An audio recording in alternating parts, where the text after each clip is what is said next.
Le ministre des Affaires islamiques visite plusieurs mahadras à Guérou. Il a écouté des explications détaillées des cheikhs de ces écoles et leurs méthodes d'enseignement, les difficultés aussi dont ils font face.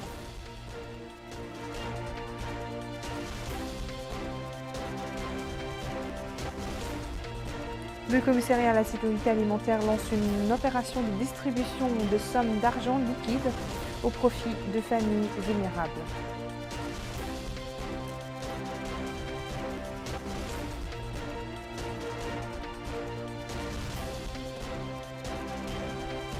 À Kahylie, les autorités administratives poursuivent les opérations d'évacuation des eaux de pluie et supervisent une distribution de poissons aux familles sinistrées.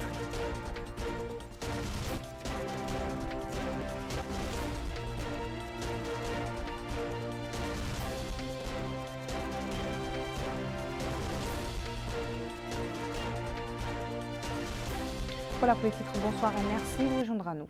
Le ministre des Affaires islamiques et de l'enseignement originel d'Assi Damar Taleb a effectué ce matin, en compagnie du wali de l'Asaba, Mohamed Ahmed Mouloud, une visite d'information et de prise de contact dans les mahadras de Guérou, où il a rencontré les cheikhs de ces écoles coraniques et discuté des méthodes d'enseignement, mais aussi les difficultés auxquelles ils font face.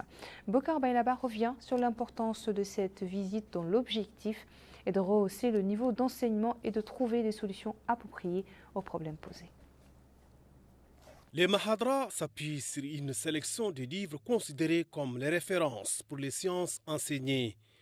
Les mahadras ont aussi s'adapté aux conditions sociales et cela leur a permis de résister et d'exister des siècles durant. Ainsi, le ministre des Affaires islamiques et de l'enseignement originel, Daoud Sidioul Amar Taleb, accompagné d'une importante délégation, a fait une tournée à l'intérieur de ces mahadras leaders dans l'enseignement du Saint-Coran et des sciences y afférentes. Et c'était en présence du wali de la Saba, Mohamed Ahmed Mouloud, et la délégation a été édifiée par les cheikhs sur des méthodes d'enseignement, mais aussi les difficultés auxquelles ils font face. Les enseignants de ces mahadras ont mis en exergue l'importance de cette visite pour rehausser le niveau d'enseignement et trouver des solutions appropriées aux problèmes posés. Et à l'issue de la visite, le directeur des mahadras et de l'enseignement original, Abou Bakrin Ahmed Ma'aloum, a déclaré qu'il s'agit là de la première étape d'une série de visites que le ministre entend organiser dans 4 wilayas dont la Saba, ajoutant que la visite vise à s'informer de près des conditions dans lesquelles évoluent ces institutions, en plus de l'inauguration des antennes régionales de l'Office des ulémas. A noter que la Mahadra a une vocation de diffuser une culture encourageant la lecture et la récitation du Saint-Coran et la connaissance de la sunna du prophète, paix et salut sur lui. À Kifa, le commissaire à la sécurité alimentaire a lancé ce matin une opération de distribution de sommes d'argent liquide au profit d'un certain nombre de familles vulnérables dans la wilaya de la Saba. Ces distributions s'inscrivent dans le cadre du programme d'aide lancé par le commissariat à la sécurité alimentaire sur l'ensemble du territoire national afin d'aider les citoyens les plus démunis. Abdullah Damaba. Le quartier Adabaï de la ville de Kifa a abrité cette cérémonie de distribution de cash au profit des ménages démunis en situation d'insécurité alimentaire. Cette initiative rentre dans le cadre du programme Mauna des filets sociaux du commissariat à la sécurité alimentaire. La commissaire à la sécurité alimentaire, Mme Vadmetoumit Mahfoud Khatri, a déclaré que cette action consiste en la distribution de cash au profit des ménages démunis. Elle a indiqué que la wilaya de la Saba fait partie des régions qui ont bénéficié de ce programme qui profite à plus de 46 000 familles démunies, dont le montant global estimé s'élève à plus de 6 milliards dans ces Nouguia. Les bénéficiaires ont reçu leur dotation de la part des autorités qui ont pris part à ces rencontres. Par la suite, ils se sont exprimés, ils ont déclaré que les récipiendaires sont des citoyens démunis qui ont besoin de cet appui. Ils ont aussi remercié leurs bienfaiteurs. Les récipiendaires ont aussi déclaré avoir reçu 60 voire 65 000 ouïas. En plus, ils ont affirmé avoir été enregistrés dans le cadre du programme d'assurance maladie. Je vous invite à présent à découvrir les hauteurs de pluie enregistrées ces dernières 24 heures sur l'ensemble du territoire national.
le Wali Ahmedna Kahidi, le Wali Ahmedna Sidi Abba s'est enquis en compagnie du délégué général à la sécurité civile et à la gestion des crises, du déroulement des opérations d'évacuation des eaux de pluie. Une visite de terrain qui a permis au Wali de constater de visu le travail des équipes de l'assainissement au niveau de plusieurs sites, notamment dans les communes de Kahidi, Nieri et Oualou.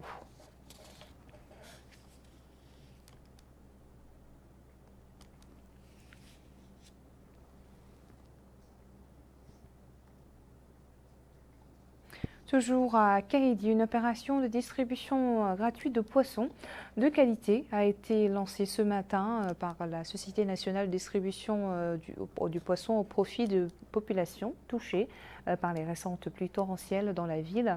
Cette opération s'inscrit dans le cadre des efforts de l'État pour soutenir les familles sinistrées. Amina Khalil.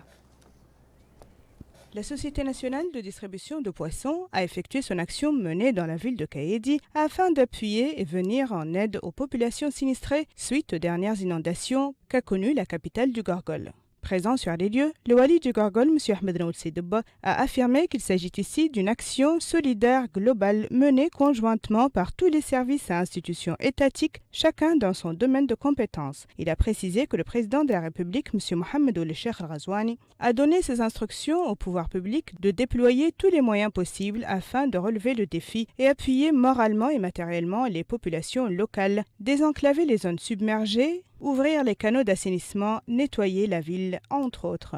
La ville de Kahidi, conclut M. Ahmed Naoul Sedeba, est actuellement un chantier géant qui permettra, une fois les travaux achevés, de restaurer la quiétude, la sécurité et la prospérité à la fin de cette épreuve. À leur tour, les populations locales bénéficiaires de cette aide ont exprimé leur satisfaction de la présente intervention qui a profité à tous sans aucune exception et largement allégé la souffrance des familles. 15 tonnes de poissons de très haute qualité est la quantité allouée par la SNDP aux populations sinistrées de Kahidi, avec la promesse d'autres interventions du genre en cas de besoin. Des interventions qui ont déjà eu lieu dans toutes les muqata'a de la wilaya, à savoir Mungel, Mboud, Maqama et bientôt l'Iqsaïb. Nous sommes aujourd'hui à Kahidi, dans la capitale de la wilaya du Gorgol, pour une distribution gratuite de 15 tonnes de poissons. Cette distribution vient suite aux instructions du président de la République, son Excellence M. Mohamed Ould Cheikh Al-Ghazouani, de venir en aide aux populations sinistrées lors de ces inondations. Nous vous rappelons que la SNDP a pour le moment distribué 80 tonnes de poissons entre 4 wilayas, celle du Tagan, du Gorgol, de la wilaya de Dakhlet Nouadhibou, de Nouakchott également. Et donc, en tout cas, ce qu'on peut assurer, c'est que la SNDP ne ménage aucun effort pour assurer une distribution pérenne et que cette denrée rare puisse arriver aux ménages dans les meilleures conditions. Il est à noter que la SNDP a effectué depuis le début de cet hivernage plusieurs interventions du genre dans différentes zones du pays. Égérie, également touchée par les pluies diluviennes, les efforts se poursuivent dans la zone de déplacement de la ville d'Akjouj pour drainer les eaux de pluie des maisons endommagées. De même, une aide humanitaire d'urgence a été fournie aux personnes touchées par le commissariat à la sécurité alimentaire après leur évacuation vers des zones d'abri sûrs. Mohamed Khatat nous explique. À Akjouj, le quartier Tarhil a les pieds dans l'eau. Ici, les eaux de pluie ont encerclé les maisons. C'est sous l'impulsion des autorités administratives que les autorités sécuritaires, les agents de la protection civile et de la gestion des crises, mais aussi la commune d'Akjouj, ont coordonné leurs efforts pour sécuriser les populations, les secourir et les déplacer dans des lieux sûrs.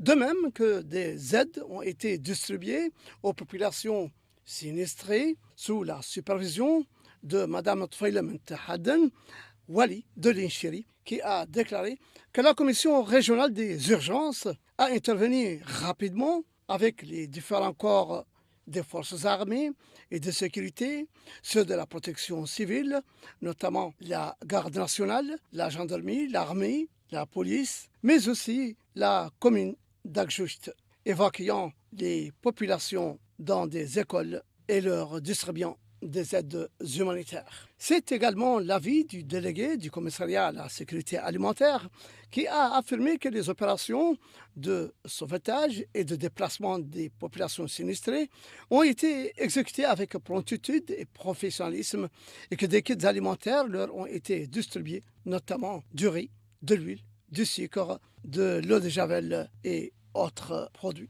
Des aides qui ont été saluées par les populations bénéficiaires, lesquelles ont appelé à la réalisation d'un réseau d'assainissement, voire l'attribution de nouveaux lotissements non inondables. Il est vrai que les agents de l'Office national de l'assainissement et de la protection civile poursuivent les opérations d'évacuation des eaux de pluie en vue d'un retour rapide des populations dans leurs habitations. Dans la capitale Nouakchott, des quantités importantes de pluie ont été enregistrées dans plusieurs mouratas, causant des dommages aux citoyens dont les maisons ont été inondées. Les autorités administratives des différentes wilayas de Nouakchott ont entrepris l'identification des maisons endommagées et ont dégagé des opérations de pompage des eaux pour dessécher ces maisons en s'appuyant sur les moyens logistiques de l'Office national de l'assainissement.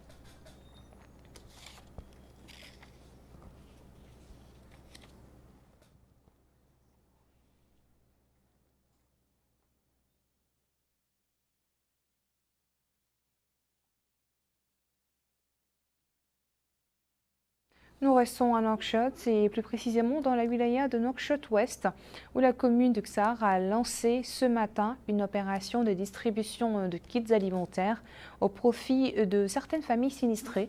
L'opération de distribution a été supervisée par le hakam de la Mourata du Ksar, Jarlaha Mint Lamhab, et le maire de la commune, Mohamed Salek Oumar.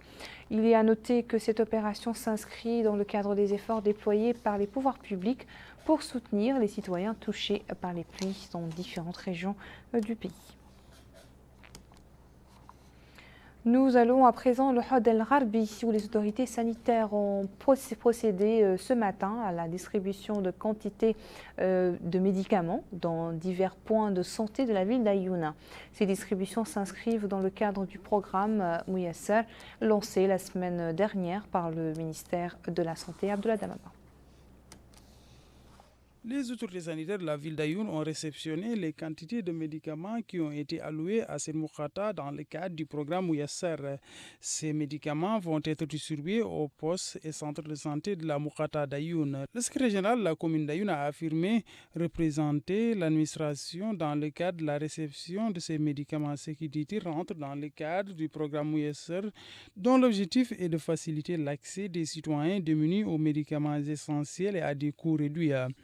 Le montant de la dotation en médicaments pour cette mourata est de l'ordre de 410 millions d'anciens Ouguiya. Le médecin-chef de la mourata d'Ayoun a indiqué que la plupart des médicaments nécessaires sont disponibles avec cette dotation. Il a aussi souligné qu'ils seront mis à la disposition des citoyens à des coûts réduits et abordables. Il a en fait précisé que des équipes vont être formées dans le cadre de la mise en œuvre de ce programme. 25 postes de santé des différentes communes de cette mourata vont bénéficier de cette dotation en médicaments. Tout agile dans le Tiris Zemour, les équipes médicales soucieuses de se rapprocher ou de rapprocher les services de santé des citoyens dispensent gratuitement des consultations, traitements et soins primaires, et ceci à travers deux structures, un point de santé affilié au ministère de la Santé et un centre de santé affilié à la SNIM, Jia Jaikani. La localité de Touagil, relevant de la Mourata de Vdirik, est située à 70 km de Zouerat. Alors que les conditions de travail imposent à la plupart des hommes et des jeunes de résider hors du village des jours et des semaines. Il ne reste dans cette localité que des femmes, des enfants et des personnes âgées. Touagil se distingue des localités voisines par la présence de deux centres de santé, un affilié au ministère de la Santé et l'autre par la SNIM. Le centre du département de santé présente des consultations primaires ainsi que les traitements disponibles. Ces citoyens a remercié les staffs sanitaires pour ses efforts fournis malgré certaines insuffisances. Malgré la disponibilité du personnel sanitaire, le centre présente des déficits, comme l'affirme l'infirmière Mme Fatima Toumtidé, notamment le manque de climatisation ainsi qu'un problème récurrent de coupure d'électricité depuis un mois. Les prestations sanitaires dont dispose le centre, déclare Mitidé, sont les traitements de fièvre, de la diarrhée, l'hospitalisation, l'accouchement, un gardien et une ambulance. Le 12e centre de santé de Touagil a été construit et équipé par la SNIM. Ce centre prend en charge gratuitement les employés de la société ainsi que les citoyens. Cet autre citoyen a exprimé sa gratitude au personnel sanitaire pour les services offerts. Les centres de santé coordonnent entre eux pour simplifier aux citoyens l'accès aux services de soins. Ce qu'indique le chef du centre de Touagil de SNIM, M. Mohamed Laqraf Abdallah. Il a souligné que le centre de santé de SNIM fonctionne depuis 13 ans. M. Mohamed Laqraf a déclaré que les points sanitaires se focalisent sur le personnel ainsi que les matériels essentiels, puisqu'ils sont concernés par les urgences primaires. Il est à noter que cette ambulance est équipée médicalement et prête à tout moment au cas qui nécessite l'évacuation immédiate à la ville. Au centre d'accueil des citoyens de Rosso, les opérations d'enregistrement pour le renouvellement des cartes de résidence et autres documents pour les étrangers résidant dans la ville se poursuivent. Le bureau de l'état civil de Rosso a supervisé une vaste campagne de mobilisation à travers les médias publics et les réseaux sociaux afin de mobiliser le plus grand nombre de résidents pour régulariser leur statut juridique dans la ville. Bokar Belaba. Le programme d'enrôlement biométrique des étrangers est exécuté par l'Agence nationale du registre de la population et des titres sécurisés. À Rosso, l'opération se déroule dans des conditions optimales. Une opération qui permet ainsi aux étrangers de régulariser leur séjour dans notre pays. Une initiative qui semble trouver un écho auprès de ces individus qui ont pris d'assaut le centre d'accueil des citoyens.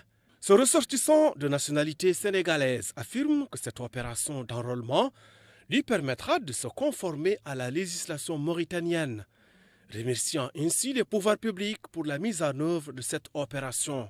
Une opération qui s'inscrit également dans le cadre du renforcement des relations fraternelles liant la Mauritanie et les pays voisins dont les diasporas constituent la majorité des étrangers vivant sur le territoire national. Justement, ce ressortissant de nationalité guinéenne affirme que le séjour dans le pays suppose le respect scrupuleux des lois nationales, et cette opération d'enrôlement en est une parfaite illustration. Mohamed Taïbour Mohamed Lemine, le directeur du centre d'accueil des citoyens à Rosso, explique que par le souci de garantir la réussite de l'opération, des staffs techniques dotés d'équipements et de logistique appropriés ont été mobilisés pour permettre l'enrôlement dans de bonnes conditions. Il précise que cela permettra aux étrangers d'obtenir un numéro biométrique sécurisé en leur qualité de résidents étrangers dans le pays. Pour rappel, cette démarche est en conformité avec l'article numéro 2 de la loi 003/2011 portant sur le Code de l'état civil qui stipule que tous les Mauritaniens et les étrangers résidents ou de passage doivent s'enregistrer dans le registre national des populations et des titres sécurisés. L'opération se déroulera sur une période de 3 mois pour permettre aux intéressés d'être en règle juridiquement dans notre pays. À présent, nous ouvrons une page sportive avec la finale de la Coupe du maire de Nouadhibou qui s'est jouée hier soir dans le stade municipal de Nouadhibou. En présence d'un grand public, la finale a été remportée par l'équipe de Riran, 6 buts et 1 subi à 1 face à FC Technique. Abdullah Damaba revient sur cet événement sportif. Le stade municipal de la ville de Nouadhibou a abrité la finale de la Coupe du maire de Nouadhibou. Khasem Oulbella. Cette finale oppose l'équipe de Iran à AFC Technique. En prélude à la rencontre, l'hymne national a été entonné par la suite. Le conseiller chargé des affaires sociales et politiques du Wali, Mohamed El Mustafa Oul Mokhtar, a salué les 22 acteurs de cette finale avant de donner le coup d'envoi de ce match. À la fin, FC Khiran s'est imposé sur le score de 6-1, s'emparant ainsi du trophée mis en jeu pour cette 3e édition du tournoi de la Coupe du maire de Nouadhibou. Ce joueur de FC Khiran a remercié la commune de Nouadhibou pour cette initiative. Les différents acteurs ont été primés pour leur contribution dans le cadre de ce tournoi et leur rôle afin de sensibiliser les jeunes contre l'usage de stupéfiants. Hassan Bellal, maire de la ville de Nouadhibou, a affirmé que la commune est à la disposition des habitants de la ville, particulièrement des jeunes. Durant un mois, dit-il, ces jeunes s'adonnaient à la pratique sportive, ce qui, souligne-t-il, est très important pour leur santé et la socialisation de cette couche. Autre activité sportive, toujours dans la wilaya de Dakhlet Nouadhibou, les rideaux de la 3e édition du concours de pêche sont tombés hier soir, révélant des grands talents et d'énormes performances des participants à cette activité sportive. Amina Khalil.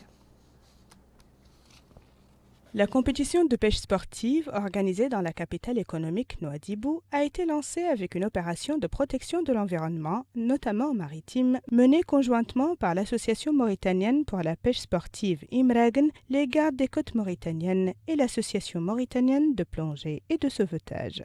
La 3e édition de la compétition a eu lieu à l'île du Point 3 de la localité de Cabano 4 et a réuni plus de 100 pêcheurs qui se sont disputés les prix de la compétition sous l'arbitrage des gardes des côtes. Les catégories de compétition comprennent le nombre des poissons pêchés, le plus grand poisson et la pêche élégante, en plus de la participation des enfants qui ont eu l'occasion de lancer leur canne à pêche aux côtés des professionnels du domaine venus de Nouakchott, de Nouadhibou et de l'étranger. Ce jeune pêcheur dit avoir accroché son hameçon à un seul poisson. Difficile à satisfaire, il compte revenir pour les prochaines éditions de la compétition. Quant aux participants venus de Nouakchott, de Nouadhibou et de l'étranger, ils ont loué l'organisation de l'événement, l'ambiance estivale agréable qui l'a entouré et le mode adopté pour l'arbitrage, en plus de l'occasion qu'il a présentée pour le tissage de nouveaux liens d'amitié et de complicité entre les uns et les autres. À la fin de la compétition, les concernés se sont à nouveau réunis pour la cérémonie de distribution des prix qui, selon la maire adjointe de la commune de Nouadhibou, Mme Manam Tchakar, a sa place dans le programme national de promotion des activités sportives et de divertissement constructif. C'est également ce qu'a affirmé le président de l'Association nationale des sports aquatiques, qui a ajouté que le sport en question constitue une source de revenus pour les ménages ayant des pêcheurs sportifs pratiquants. Autre déclaration d'appréciation, celle du président de la Fédération mauritanienne de pêche sportive, qui n'a pas manqué d'exprimer ses remerciements à tous les acteurs ayant contribué à la réussite de l'événement. La cérémonie de clôture a également été l'occasion pour les participants de recevoir leurs prix respectifs ainsi que des attestations de distinction pour les vainqueurs de la compétition, toutes catégories confondues. C'est sur cette page sportive que s'achève notre journal. Merci à vous de nous avoir suivis. Le rappel des principaux titres.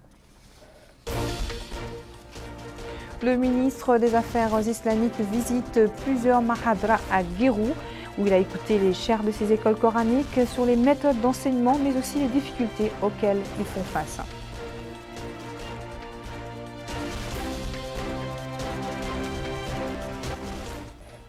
Le commissariat à la sécurité alimentaire lance une opération de distribution de sommes d'argent en liquide au profit de familles vulnérables.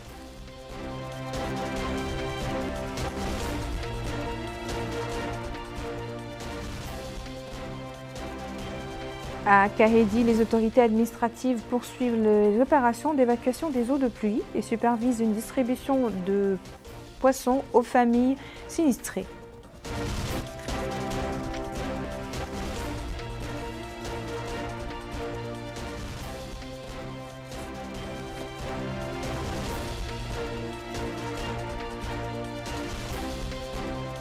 Votre émission Zoom sur, c'est ce soir et c'est présenté par Adahir Khetar. Très bonne suite de programme sur El Mauritania.